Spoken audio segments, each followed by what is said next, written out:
اس لیے کہہ رہا ہوں پارلیمنٹ پہ جو حملہ ہوا، پی ٹی وی پہ جو حملہ ہوا، وہ بڑا واقعہ تھا یا میں اس سے بڑے کوٹ کر دیتا ہوں آپ کو.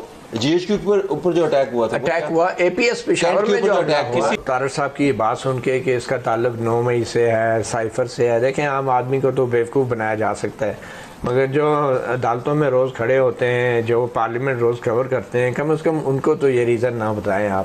ہم جانتے ہیں اچھی طرح کہ نون لیگ جتنا کلوز ہو گئی ہے، اب 1 پیج پہ آ گئی ہے، اب نیا پیج ہے، 1 پیج ہے. اس کے بعد جس طریقے سے اسٹیبلشمنٹ کے رول کو ایکسپینڈ کیا جا رہا ہے، پولیٹکس میں پہلے ہی تھا اسٹیبلشمنٹ کا رول، اب کیونکہ وہ انلیگل تھا تو اس کے لیے بھی ایک قانون بنا دیں کہ جو فون آتے ہیں خفیہ اداروں سے قانون سازی کے لیے، تو وہ بھی قانون میں ڈال دیتے پھر، کیونکہ وہ پہلے سے ہو رہا تھا. اسٹیبلشمنٹ کو جو ایک انکریز رول ملا ہے اکنامک سفیئر کے اندر، انویسٹمنٹ بھی اسٹیبلشمنٹ نے لے کر آنی ہے، آئی ٹی کے سیکٹر کو بھی اسٹیبلشمنٹ نے لیڈ کرنا ہے، زرعی انقلاب بھی اسٹیبلشمنٹ نے لانا ہے. تو وہاں پہ آنے سے پہلے کچھ پروٹیکشنز نیڈڈ تھی کہ جو میڈیا کی جو گلیئر ہے اور جو ڈاکومنٹیشن ہے، ایکسیس ٹو انفارمیشن کو ریسٹرکٹ کرنا مقصد تھا. تو یہ لا اس لیے لایا گیا ہے کہ تمام جو سیکٹرز ہیں، پرٹیکولر میڈیا اور جرنلسٹ، ان کے اوپر ایک چلنگ افیکٹ کیا جائے کہ جب یہ زرعی انقلاب لا رہے ہوں گے، جب انفارمیشن ٹیکنالوجی کے اوپر ہم انڈسٹریز میں چھکے مار رہے ہوں گے، اور جب یہ معدنیات نکالی جا رہی ہوں گی $6 ٹریلین کی، تو اس وقت ہم سے کوئی سوال نہ کرے، کوئی ڈاکومنٹ پاس نہ رکھے، اور کسی ایسے ڈپلومیٹ سے نہ ملے جو ہمیں نہیں پتا وہ جاسوس ہے. اب جس طرح متی صاحب نے بات کی، جو ابھی اسپیشل انویسٹمنٹ فیسیلیٹیشن کونسل بنی ہے، 4 ایریاز آئیڈینٹیفائی کیے گئے ہیں اکنامک ریوائول کے لیے. باہر کے ممالک سے بھی جہاں سویلین لیڈرشپ مل رہی ہے، وہاں ملٹری لیڈرشپ بھی مل رہی ہے، کوئی ڈھکی چھپی بات تو ہے نہیں. سو آئی تھنک ان ایریاز میں جو پروٹیکشنز ریکوائرڈ تھیں وہ تو دی گئی ہیں، چلیں وہ اپنی جگہ پہ. جو میں نے 9 مئی کی بات کی، دیکھیں ایسا واقعہ کبھی تاریخ میں ہوا نہیں ہے، اور اس کے ریپرکشنز کیوں نہیں ہوا؟ میں اس لیے کہہ رہا ہوں پارلیمنٹ پہ جو حملہ ہوا، پی ٹی وی پہ جو حملہ ہوا، وہ بڑا واقعہ تھا یا میں اس سے بڑے کوٹ کر دیتا ہوں آپ کو.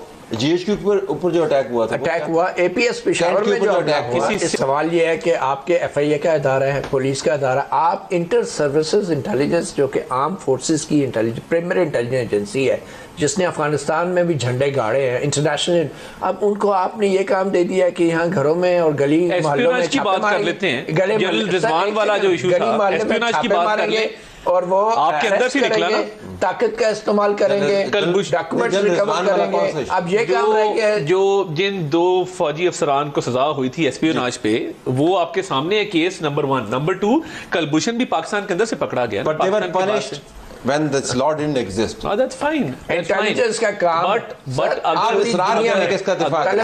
ہم ذرا دنیا میں انٹیلیجنس کا کام ریڈ کر کے اریسٹ کرنا نہیں ہوتا. انہوں نے تو انٹرم لگا کے چلے جانا ہے جی، وہ تو باقی تو سارے ملک نے بھگتنا ہے نا. 70 سال سے برین واش ہوئے ہیں ہم لوگ. آج ہم بات کر رہے ہیں پی ٹی آئی کی. پی ٹی آئی کو لانے والے کون ہیں؟ پی ٹی آئی کے جو ہم جن کو یوتھیا کہتے ہیں، معذرت کے ساتھ، ان کا برین واش کس نے کیا؟ اسٹیبلشمنٹ نے کیا. ایف آئی اے یا پولیس کو جو تباہ کیا ہے تو وہ اسٹیبلشمنٹ نے ڈسٹرائے کیا، ڈکٹیٹرشپ نے ڈسٹرائے کیا، انسٹیٹیوشن کو بننے نہیں دیا. اور آج یہ ہم بات کر رہے ہیں کہ سیاسی پارٹی اگر گلی محلوں میں کچھ کرے گی تو کون ان کو آگ لگائے گی تو کیا ہوگا. یہ وہی بات ہے نا کہ اگر ہمیں پولیس ڈنڈے مارے گی ہم انقلاب کیسے لائیں گے؟ دیکھیے اسٹیبلشمنٹ جو کر رہی ہے اس کے اوپر انٹیلیجنس کو سٹینڈ لینا چاہیے. طارق صاحب کی اپنی سیاسی مجبوری ہے، سیاسی جماعتیں ہیں. ہمیں یہ نہیں کہنا چاہیے کہ کیونکہ سیاسی جماعتیں ناکام ہیں، کیونکہ ایف آئی اے نالائق ہے، کیونکہ پولیس فیلئر ہے، تو اس لیے ہمیں جو ہے انٹیلیجنس ایجنسیز کو آپ گلی محلوں میں اپنے عوام کے ساتھ لڑانے کے لیے اختیار دے رہے ہیں. آپ کو اندازہ ہے کہ اس کا کیا مطلب ہے، اس کے کیا نتائج ہوں گے.